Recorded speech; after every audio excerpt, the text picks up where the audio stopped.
নমস্কার, আমি স্বপ্না বন্দ্যোপাধ্যায়। আজ আপনাদের শোনাবো কবি ওবায়েদ আকাশের একটি কবিতা। ওবায়েদ আকাশ বাংলাদেশের একজন বিশিষ্ট কবি এবং শালুক পত্রিকার সম্পাদক। তিনি আমার বন্ধুও বটে। তার কাব্যগ্রন্থ নির্জনতা শুয়ে আছে সমুদ্র প্রহরায়, এই কাব্যগ্রন্থ থেকে একটি কবিতা, প্রেমের গল্প।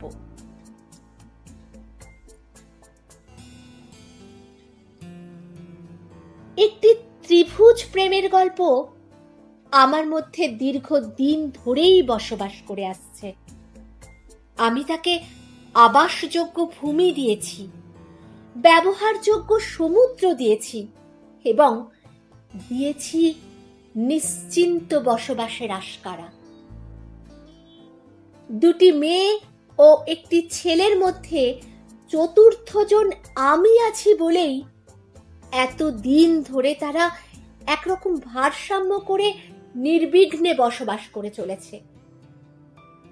আজকাল মাঝে মাঝেই ওদের কেউ একজন করে মধ্যরাতে আমার পাশে এসে আরো বেশি গল্প হয়ে উঠতে চায়, আর আমি সাধ্যমতো ওদের মিটমাট করে দিই।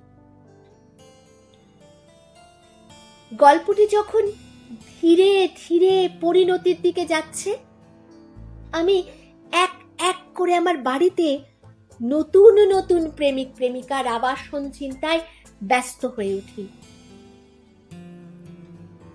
একদিন ত্রিভুজ প্রেমের ছেলেটি আমাকে খুন করতে এসে নিজেই খুন হয়ে যায় এবং প্রথম মেয়েটি দ্বিতীয় মেয়েটিকে খুন করতে গিয়ে নিজেকেই খুন করে ফেলে।